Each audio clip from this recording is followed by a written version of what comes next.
Thanks, guys. I'm not used to speaking with a mic. If I project like I usually do, you're all going to go deaf. I'm sorry. I guess I wanted to leave you guys with three things today. I'll sort of do the opposite of what you're supposed to do on an exam. We're going to start with the conclusion, and then we'll work backwards because at some point, you finish your pizza and decide it's time to go, which is fine. The first thing is never turn down a free meal. You all figured that out. So we're 1 for 1. The second thing that I wanted to leave you guys with is that when you go into your legal career, there are going to be opportunities to come up to go into a different direction. Take them. There are going to be sort of twists and turns that you don't expect. Needless to say, I did not get my acceptance letter to law school and think maybe I can turn this into an appearance on Keeping Up with the Kardashians. That was not like the first thought that crossed my mind when I was a law student. And finally, sort of the most important one, and you guys are kind of my guinea pigs for this, there's been an ABA journal article bouncing around in my brain for years, and I've never had the chance to sit down and write it. But it's basically going to be an open letter to the legal profession that says, like, dear lawyers, just because you have a Juris Doctor does not mean you know how to practice freaking nonprofit law. So just because you want to do pro bono work, stay in your lane. So it's sort of through those two opportunities that came up for me. Like, one that I'll tell you about was just a very odd chance to go into this crazy world of celebrity philanthropy, and the other is the fact that quite literally my entire practice has been built on fixing what pro bono lawyers who want to hang out with famous people have screwed up. That is the only reason that I have a job, is because a bunch of pro bono antitrust litigators think they want to hang out with a famous athlete and say, yeah, I'll do your nonprofit, I'll set up your foundation, have no idea what they're doing. So we'll talk about that a little bit. So again, how did I get from, welcome to law school to you represent Caitlyn Jenner? Still makes me laugh. I was a political junkie when I was a kid. My father worked on Capitol Hill. He was a pharmacist. Morton's Pharmacy is still on Capitol Hill. He sold it 20 years ago, but it's still there.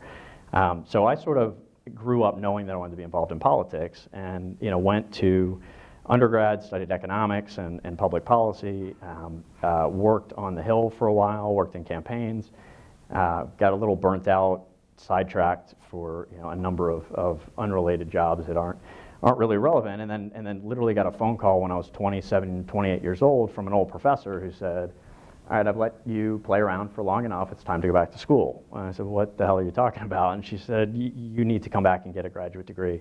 Come back to Maryland, study public policy, I'll give you a fellowship, you can work for me, and it's time for you to get back to what I know you love. So I did, and about halfway through my master's degree, it occurred to me, what the hell am I going to do with this? Because in DC, a master's degree is sort of, it's a credential, it's nice, but it means that in Capitol Hill terms or White House terms or any sort of agency terms, you're going to have the same job that people have without the master's, you just might make a little bit more money. But it doesn't open any new doors, and that's what I was really looking for. I had my eye on being a chief of staff, being a legislative director, being a candidate one day, who the heck knows. So I applied to law school, was lucky enough to get into a great school, and had the intention of doing what back then was a perfectly legitimate career, and we used to call it being a revolving door lobbyist, where you'd basically work on the Hill, go to a lobby shop, work at the White House, go to a lobby shop. Now nobody's ever going to use the term lobbyist again, thanks to Jack Abramoff and other folks who kind of tainted the name. That's like the new L word, and so that was the plan. I actually spent my first summer working on Capitol Hill for the Judiciary Committee. Interestingly enough, the timing was kind of funny. I share a rather odd commonality with Ms. Clinton, which is that both of us were interns to the majority staff of the House Judiciary Committee during impeachment. She was there during the Nixon affair, and I, just through weird timing, ended up being the intern to the chair of the Judiciary Committee during Clinton's impeachment. Made for some other stories that, like I say, I don't have enough time to go through.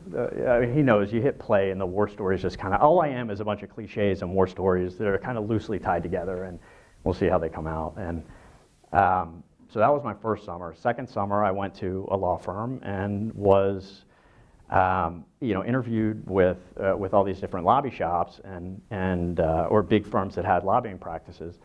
They, I sort of went through kind of the big established firms that had 20, 30, 40, former members and major senior staff and those sorts of folks, and then met with a guy who was at Latham & Watkins, who had just lateraled over to Latham, was growing a practice, and his pitch to me, he said, look, if you go to Aiken Gump or one of these big lobby shops for the next 5 years, your job is going to be cream and sugar, Mr. Senator.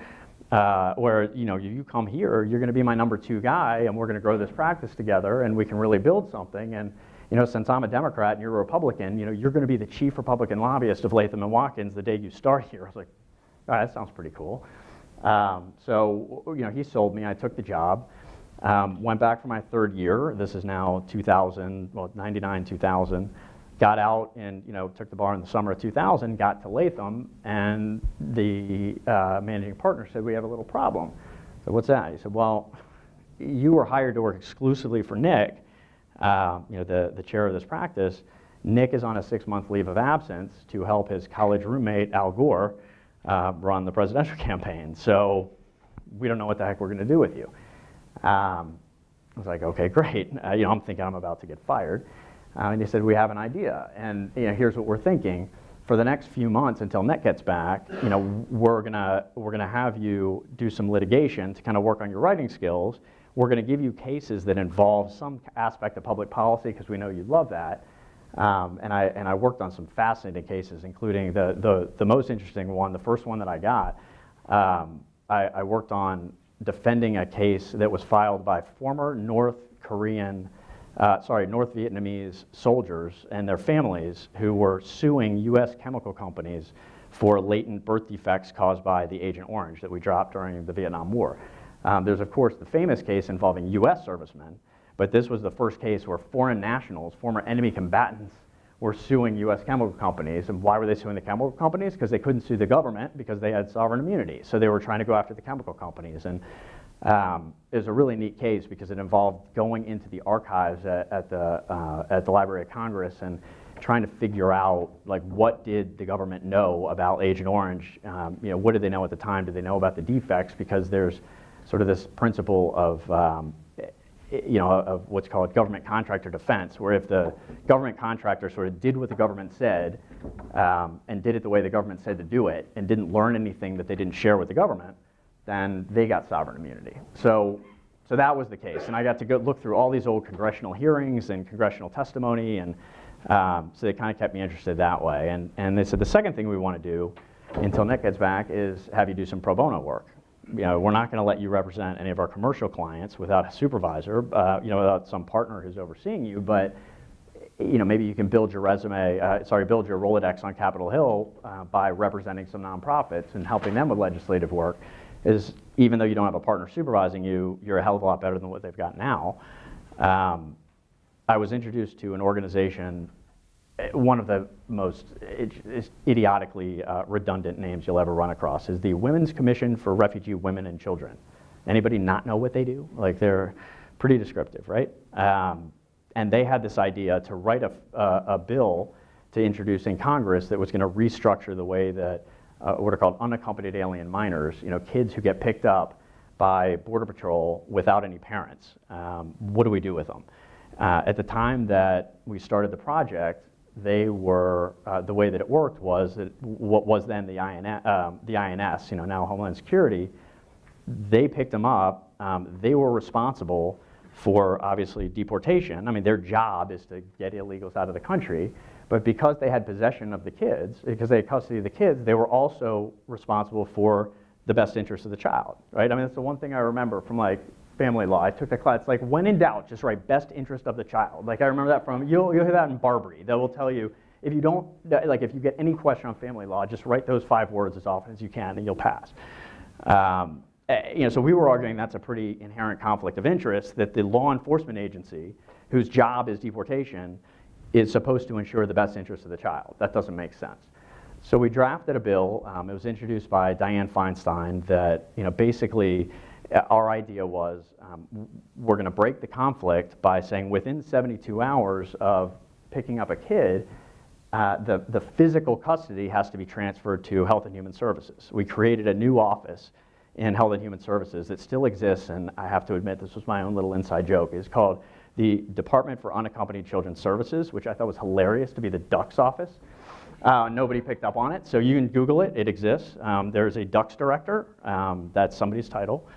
And we introduced it in Congress. We had the 4 co-sponsors we have, to give you an idea of how much bipartisan support we had. We had Feinstein and Kennedy on the left, and we had Brownback and Hatch on the right, all 4 co-sponsoring this bill.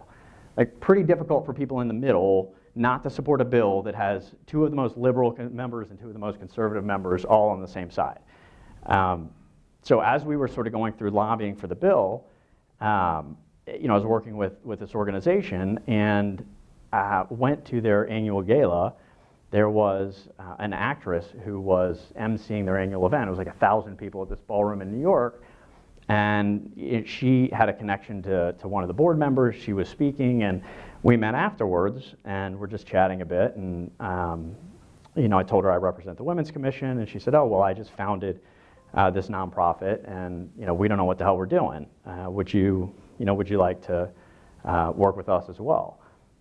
So it's funny, I call her my, with medical, there's patient zero, the first one that gets everybody infected. She's my client zero, like she's the one that sort of led to all this nonsense.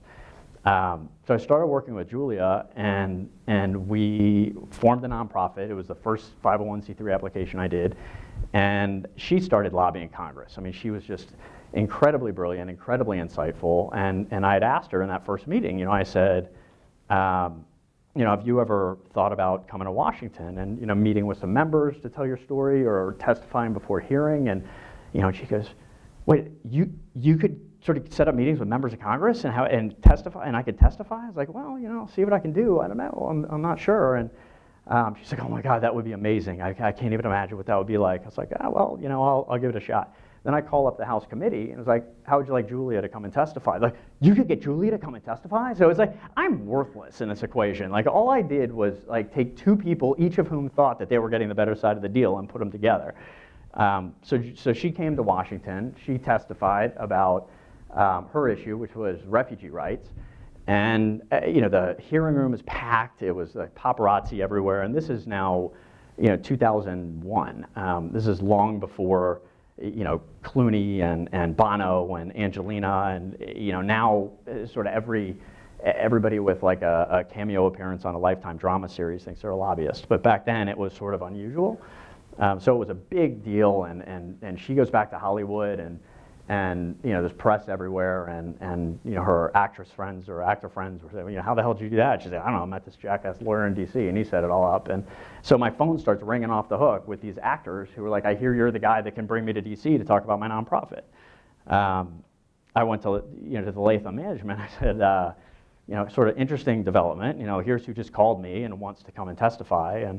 And they said, "You know what? Like, we have 1,500 like nameless, faceless machines billing out, churning out billable hours. If you can do that kind of stuff, go for it. Like, that's much more valuable to us." So I sort of credit Latham with, they easily could have said, "Sorry, but you need to justify your pay. You need to bill some hours." Instead, they let me run with it. And I sort of joke with the guy who was pro bono counsel at the time. When we originally approved the project for the Women's Commission, it was, and I still have the sheet, when I sort of submitted it to the committee to get approved, the projected budget was 50 hours. I billed myself in that first year about 1,250 hours. During my 7 years at Latham, I billed I think it was a little over 5,000 hours of pro bono work, which is remarkable that a major firm would sort of let somebody run with that. The sort of next kind of twist in all this stuff was that in the midst of lobbying for that Unaccompanied Alien Child Protection Act, as it was called, we were kind of getting co-sponsors and doing our rounds and everything. This is now 2001. We know what happened in the fall of 2001, right? 9/11 happens. Now all of a sudden, everybody on our team was saying we're screwed. Now everybody's anti-immigrant, everybody's anti-alien, everybody's scared, we're done. And then we sit there and thought about it and said, well, wait a second.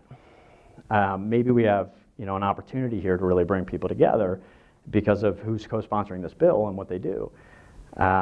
So we sort of changed our strategy and went to these members and said, look, you are understandably going to be looking at some legislation that's pretty anti-immigrant, anti-alien.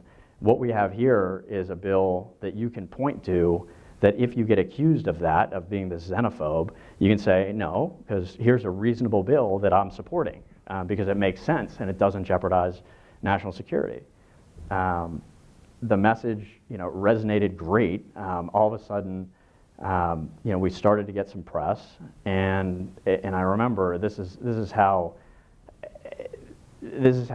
sort of the lazy press can domino. The first phone call I got was it was the Richmond Times-Dispatch. Anybody read the Richmond Times-Dispatch? Like anybody? One, yeah, there you go, one person.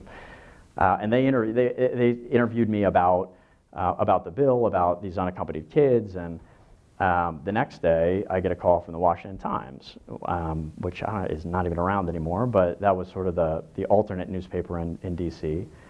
Day after that was the Washington Post, and then it was the New York Times, and then the next thing I know, I am on ABC World News Tonight with Peter Jennings, and it says, Andrew Morton, immigration expert. And I'm like, the ink isn't even dry on my law degree, but okay, I'm an immigration expert, whatever you say. And it's Latham and Watkins, and they did a whole, like an 8-minute segment on ABC World News Tonight about this bill, and showed me walking through the halls, and they zoom in on the Latham logo, and all of a sudden all those partners who were saying, what the hell's with this kid billing hundreds of hours of pro bono, suddenly they're like, yeah, go get him, and it's pretty easy to turn them, and the whole thing just took off. The press was just looking for somebody who could sort of string together a few coherent sentences on border security and immigration and aliens, and all of a sudden I was sort of the go-to guy for immigration law. I don't know. I mean, at the time I knew next to nothing about it. I knew how to lobby because I'd worked on the Hill. I didn't know anything about immigration law. Just to give you an idea of how crazy it got, we had a hearing. I testified with the executive director of the Women's Commission, and we had a 15-year-old boy from Honduras who actually testified. He had a crazy story. He walked from Honduras to San Diego. Was a victim of gang violence in Honduras. He walked to San Diego, got picked up. They sent him back. The day they put him back, he started walking again. And the next time he got in, and he made his way to some protection and the possibility of a lawyer who knew about what's called a special immigrant juvenile visa, where you can basically get sort of the kid's version of asylum and get a green card that way if you've been abused in your home country. So, we were testifying, and I had started taking Spanish in 7th grade and kind of took it all the way through high school, minored in it in college, but I hadn't spoken it in years. And so I was sort of sitting there at the table after the event, and I was talking to Edwin in Spanish as best I could because he didn't speak a lick of English, and some woman came up to me and said something in Spanish. I was like, what, sorry, what? And she switched to English. She's like, oh, I heard you speaking Spanish. I'm with Telemundo. Would you mind if we interviewed you and your client? I said, well, you can certainly interview my client, but I don't know what are you going to interview me for? And she said, well, you're his lawyer. It's great that you're doing this pro bono. We'd like to sort of emphasize that. And I said, all right, well, tell you what. You tell me what you're going to ask. Let's come up with my answer, and then I'll do my best to act like it's a spontaneous thing. And so she says what she's going to ask. I said, well, how's this answer? And she said, well, it's not exactly how we say it. This is the word for it. And I practiced it a few times, and I was like, all right, roll the camera. She asked the question. I give my answer. My tongue gets all tied up. I'm like, shit, try it again. Let's take two. And then we did it again. I was like, third time's a charm? And she's like, all right, fine. Third time, I actually sounded like I knew how to speak Spanish. Great.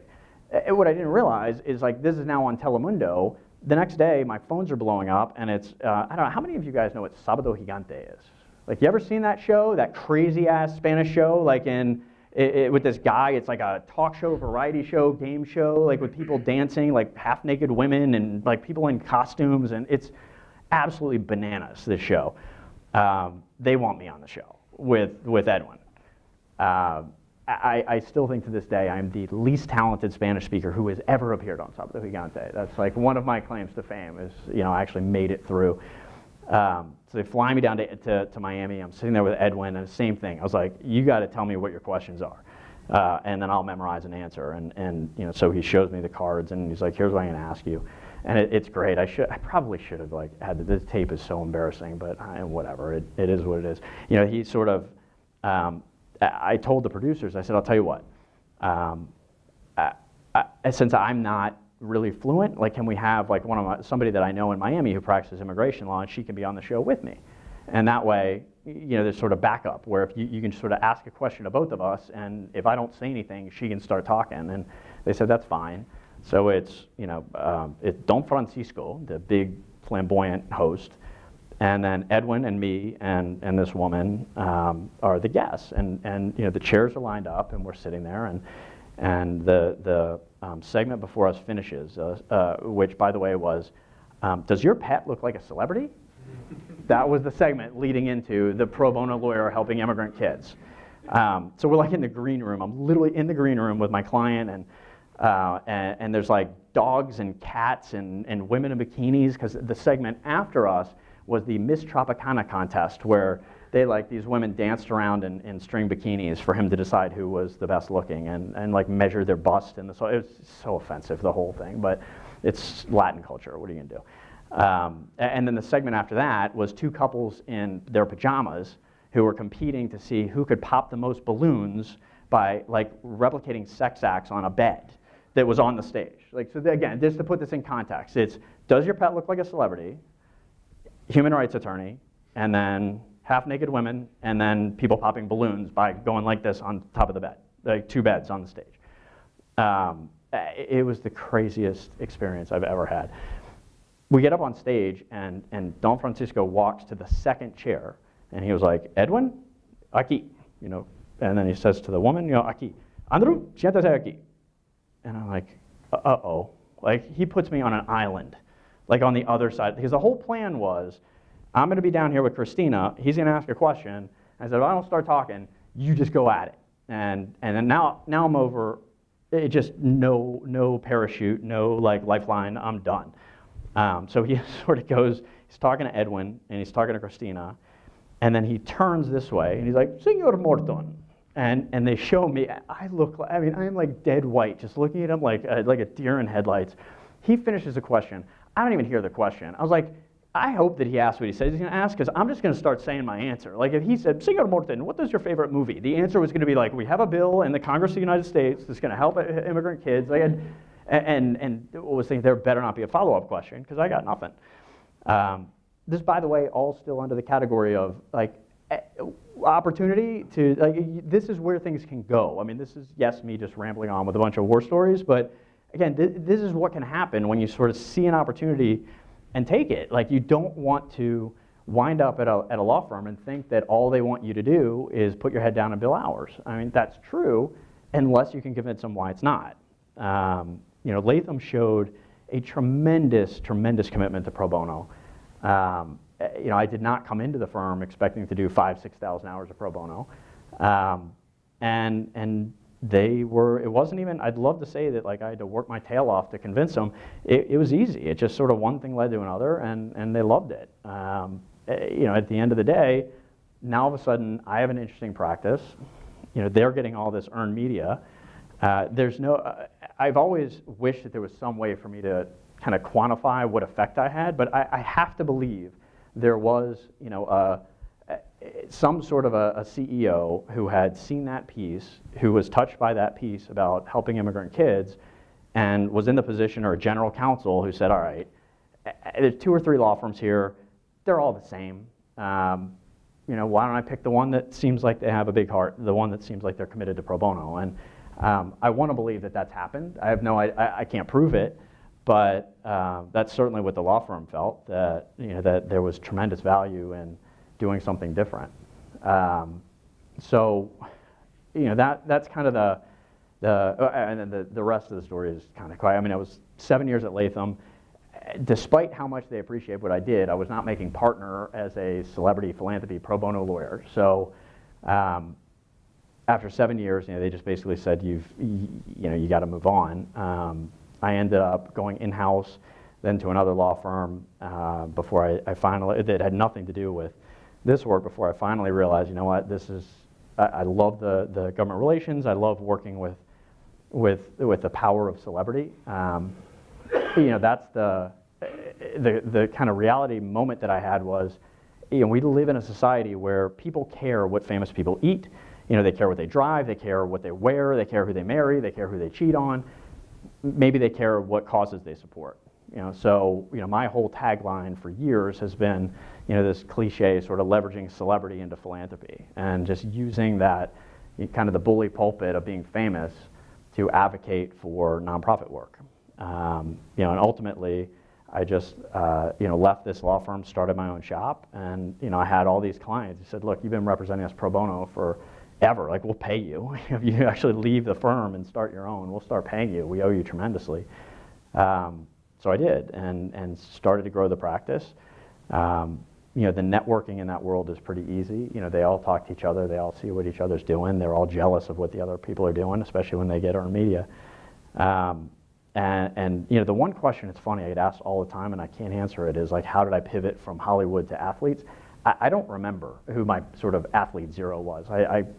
It's been a long time, but once I got into the athlete world, those guys, that's all you need is a foot in the door, which is the good news and the bad news, because once you have sort of an athlete client, the locker room becomes your client. Then guys get traded, guys get free agency picked up by other teams. Now you got a new locker room, and it spreads faster than you can keep control of it. And sort of the problem with that is that while it's been a great opportunity for me, the way that they all network, and this kind of gets into the stay in your lane kind of an idea, the flip side of that is that once these guys, once somebody has an athlete as a client, the pitch is not, what are you going to do for me? It's, who do you represent? So you can walk in, you can say that you're a manager, a marketing agent, an endorsement rep, like whatever, you make up anything you want, and as long as you just have some relationship with an athlete, you go to the next athlete and say, I work with him, and they go, oh, well, you must be good then, and it just starts to spiral. So you've got all these folks who really don't have a flipping clue what they're doing. They're just parlaying one relationship into another, and like I said, I mean, not exaggerating, like the bulk of my practice is fixing what got screwed up by people who have no business trying to do what they do. Whether it's a pro bono attorney at a law firm, whether it's the agent who has a law degree and thinks, because I have a law degree, I can set up this guy's foundation, or the accountant who handles his business taxes or his personal taxes, thinks he can fill out a Form 990 nonprofit tax return. Can't. They're a mess. They're a complete mess. And it's all from folks who just kind of overshoot the mark and decide, I'll figure it out. My theory, and I think it's right, is that people look at the nonprofit sector and they think, oh, well, I'm just helping people. It's kind of this kumbaya, unicorns, farting rainbows, like kind of world where it's like, oh, we're all just trying to do good. So nobody's going to bother us. That could not be further from the truth. I mean, the IRS has these guys under a microscope. The fans have them under a microscope. The press has them under a microscope. The watchdogs have them under a microscope. And you've probably seen stories. If you haven't, like I literally, I can forward to you. I have like a bullet list of about 10 articles that have come out in the last few years with headlines like athlete charity manager skirts best practices, and why hasn't Jane Fonda's $50 million foundation given away money in the last 4 years, and just one after another about these guys who bring 220 grand into their foundation and pay their mother-in-law 200 grand to run it. It's just a disaster, and I'm trying to think, God, I'm yammering like crazy, aren't I? I'm going to give you kind of my A-list story first again. This is my favorite story. I think you heard it. I had to have told it at that lunch because I tell it every time. Like, if you're thinking like, all right, how bad can it get? This is how bad it gets. I look at, I get hired, like if somebody has nothing Then they hire me to sort of advise them on how to get into the nonprofit sector, how to become a philanthropist, and I advise them on how to set up, some sort of a structure. The irony is that, I'm a guy who makes a living setting up and running, legal oversight of C3s and 501c3 nonprofits, and for the most part, I talk people out of it. Like probably 19 out of 20 times, when somebody comes to me, I say, you absolutely do not need a 501c3. It's a colossal waste of time. There are different ways that you can get involved, whether it's hooking them up with an existing nonprofit and having them be sort of a spokesperson, or there are alternatives. There's a relationship called fiscal sponsorship or donor advised funds, or these sort of alternatives to having your own C3 where you work through somebody else and they do the compliance, the regulatory work, the reporting, accounting, and all my client has to do is just go out and be passionate about a cause. That's the best way to go. Despite that, I probably get hired about, 30 or 40 times a year, let's say a few times a month, by somebody who has or thinks they have a 501c3, and I do what I call like a governance audit, compliance review, whatever the heck I call it that day, where basically they hire me to go back to day one and scrutinize everything. They go back to their articles of incorporation with the state, their compliance policies, which they never have, their bylaws, which are usually copy and pasted out of Google, any charitable registrations, which they never have, corporate reports, 501c3 application, tax return, like just the whole shoot and match. They just drop documents on me and I go through it and kind of make a list of everything that's screwed up. I will tell you that like on a 10 scale of like 0 is perfect compliance and 10 is like federal criminal tax fraud, they're usually in the 5 or 6 range. Not on purpose. I mean, people always say like, oh, don't they just do it to get a tax, like to get a write-off? Like that doesn't make any sense because you get the same write-off giving a check to the United Way as you do setting up your own foundation. I think the public kind of thinks, well, if it's your foundation, there's some added benefit or something, which of course is not true. They just kind of go off and running with these 501c3s, and of the 30, 40 a year that I look at least a handful of times every year, I will meet somebody who tells me about their foundation. I'll send them an engagement letter, they sign it, they send me my fee, I will start to do the compliance review to find out there's no 501c3, nothing. Like either it was revoked because they didn't file a tax return, which by the way, I hear this all the time. I mean, this is repeated where I will go back and say, you don't have 501c3 status. What do you mean? I was like, well, you got what's called automatically revoked. There's a rule in the IRS that if you don't file 3 consecutive federal tax returns, you lose your status. It's not up for debate. It's not gray. It's black and white. Like it's due May 15th. On the 3rd May 15th that you don't file, May 16th you get a letter that says your status is revoked. And I have this conversation constantly with guys where I'll say, you were automatically revoked. Why? Well, you didn't file a tax return. They go, oh, sorry. I must not have explained it right. That's my fault. We're tax exempt. We don't have to file a tax return. No, tax exempt means you don't have to pay taxes, but you still have to file a damn tax return. You don't get off of that responsibility. And so that happens constantly. There have been cases where a business manager was told to set it up and just never got around to it, but didn't want to tell the athlete that he didn't do it yet, so told the athlete, yeah, I did it, and they're sitting here collecting contributions and sending out tax receipts. And but my very favorite story, I was just a couple of years ago, and it was in October, which is relevant.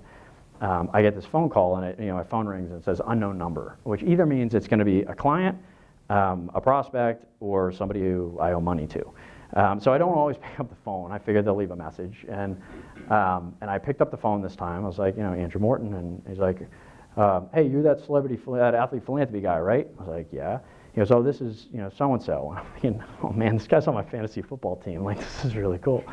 And he says, well, I play with one of your clients, and he told me I should give you a call. I was like, oh, you have a foundation? He's like, yeah, I've got a foundation. I said, all right, great. What's your foundation do? And he gave me the answer that every athlete gives. He goes, oh, we help kids. Thanks, that's helpful. Like that every single athlete's mission statement is we help kids. So I said, well, tell me a little bit more about it. He's like, well, I set it up when I was a rookie, 6, 7 years ago. And once a year I have this gala. Nobody asks, it's just sort of a thank you for all the volunteers through the course of the year. I said, well, where do you get your revenue from? And he said, oh, well, I just ask my family. I give money. I give my family gives money. I ask my teammates to give money. So they write me checks, and I deposit the checks. And when somebody wants to needs money in the community, like a nonprofit, then they ask me, and I write them a check. And I said, oh, that's great. Like, how much are you talking about? He said, well, I usually average about $300,000-$400,000 a year. I was like, all right, for an athlete foundation, that's pretty legit. And I said, so tell me, who set up your foundation? What do you mean? I said, well, who set up your foundation? You just told me about your foundation. Who set it up? I don't know what you're talking about. I said, what do you mean you don't want to talk? You just told me all about your foundation. Who set it up? Was it like a pro bono lawyer? Was it an accountant? Like somebody on your team have a law degree? Who actually set up your foundation? He goes, man, I have no idea what you're talking about, who set up my foundation. I said, well, I have no idea what you're saying. You don't know what I mean. Like what? You said you have a foundation. Like what are you doing with that? Like how does it work? Like do you have an executive director? Do you who does the taxes? He's like, dude, I have no idea what you're yammering about. He goes, I told you, I have this foundation. Every year I ask my friends, family, teammates for money. They give me money. I put it in my bank account. When people want money, they ask me for money. I write them a check. What the hell you mean, who set up my foundation?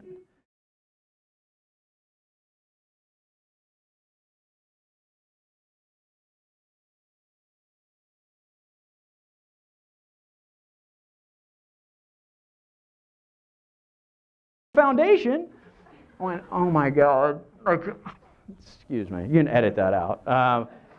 So this is a guy who for years has been raising hundreds of thousands of dollars and depositing it into his checking account, sending tax receipts, thinking that foundation is just like a term of art for when you're being philanthropic. But there's no structure whatsoever. And it's funny, I told you October was relevant because I said to him, I was like, listen, I don't know how to tell you this, but what you've just described is federal criminal tax fraud. Like that is beyond illegal. Like I don't even know how I can accurately communicate to you how much of a shitstorm you've created here. Like this is bad, bad, bad. And he's like, really? And I said, yeah, the foundation is not like just a word. Like it's a structure. Like you have to have a separate bank account. You have to have separate tax returns. He's like, oh, hell, nobody ever told me that. I'm like, all right. And he said, well, what do we do about it? And I said, well, here's the thing. The trick with the government is you got to get to them before they get to you. Like if if you open your mail one day and you've got a letter that says, dear so-and-so, we understand that you've been depositing checks and sending tax receipts into your personal bank account, you're screwed. But if we are proactive about it, I can call the IRS, client blind, explain to them the situation, explain to them there was no intent, that it was just a misunderstanding, and we can work out a settlement, and I can probably even get it exempted from FOIA, so nobody will ever know that it even existed. We'll work something out and just clear the slate, and I'll set up a legit foundation for you. But the critical thing is we got to get to them before they get to you, and considering this, like you're dang lucky that hasn't happened yet. I would advise you to let me do this like as soon as I put the phone down, so that we start the process. And he goes, wow, that sounds really bad. I'll tell you what. Why don't you give me a call back in February after the season, and we'll talk about what we can do. And I said, wait a second. I just told you that you're committing federal criminal tax fraud. Like you should start worrying less about like blowing out your knee and more about being in federal prison, ending your career. And you want me to call you in 6 months or 4 months? And he goes, well, I'm just really busy. I have to I practice. I have to lift weights. I've got to look at film. It's just I can't deal with this right now. Just call me after the season ends. I said, listen. You are not my client. I'm sorry. I am not working with you based on what you just said. I highly advise you to find somebody to work with you because, like I said, this is not an insignificant problem. And good luck to you. He's like, oh, I really appreciate it. Thanks for your time, and hung up the phone and never heard from him again. But again, that's how bad gets when people don't stay in their lane. When the agent. When he says to the agent, I want to start a foundation, and the agent asks no questions, doesn't say, well, who are you working with? When you have pro bono lawyers, who, like I said, think Juris Doctor equals, like by osmosis, just automatic expertise in nonprofit law. I literally have seen some of the most colossal screw-ups from pro bono lawyers. He told me he had to leave early, by the way. He's not walking out because I offended him with the F word, right? All right, good. Yeah, okay, good. I mean, I actually had a client who was represented pro bono by an attorney who I looked up who went to Yale. Like Yale attorney, which we know, they just know theory of law. They don't practice the law, right? But that's just everybody else's joke about Yale. A Yale attorney who basically told a client, you are in violation of tax law. You need to shut down immediately. We just got a letter from the IRS, like cease and desist all fundraising. Like we have to refund every contribution that we've gotten in the last 3 years has to be refunded. We have to start over with incorporating a new entity and get a new C3 because you've screwed this one up so badly. There's no way to fix it. And this woman like forwards me the email and the attachment. The attached letter from the IRS said, and I'm not even exaggerating, it said, dear, so-and-so, in reviewing our files, we noticed that several years back you were supposed to file a form 8890 or whatever it was, and you failed to do so. Please file it at your convenience. That was the letter that a Yale attorney at, forgive me, Skadden Arps led to her telling a client, cancel your gala, shut down all operations, dissolve this corporation, start from scratch. Because that's no training at all. No training whatsoever in pro bono work. I mean in nonprofit work. So I can't see the clock behind the camera. I can't imagine what kind of questions you guys would ask, but I will leave it at that. So again, I will tell you, just look for opportunities, like when you start, whether it's in your summer clerkship, whether it's a law firm, whether it's whatever the heck it is, just look for opportunities. You'll find them. I mean, it turns out there could be 20 people doing what I do, and we'd all be busy, and there's nobody else. I don't know another attorney who specializes in so-called celebrity philanthropy. We just made it up. Who else have you met that said I'm a celebrity philanthropy attorney? Nobody, right? I just made it up because that's how it worked out. So find the opportunity, and in the meantime, stay in your friggin' lane. Like, so otherwise I'm gonna have to clean it up later. Like, just do what you do, find something you love to do, and don't be afraid to tell somebody, like, that's not what I do. I don't know how to do that. It's funny, when I spoke at the event in Los Angeles, when I met the professor, so I got a couple of questions about governance, compliance, about bylaws and resolutions, this, and I answered it, and somebody stood up and was like, well, what about if you have like reverse mortgage private stock that has to be gifted to the foundation, but it's a non-operating foundation, whatever, and I just looked at him and I said, I have absolutely no idea what you just said. I am happy to introduce you to somebody, but not my lane. So that is where I will leave it. Hopefully, I was a little better than the pizza. No offense to Papa John's. And I don't know, any questions, anything? So what we'll do is... Oh yeah, anybody who needs to go. Andrew Morton. Yeah, no, you're very welcome.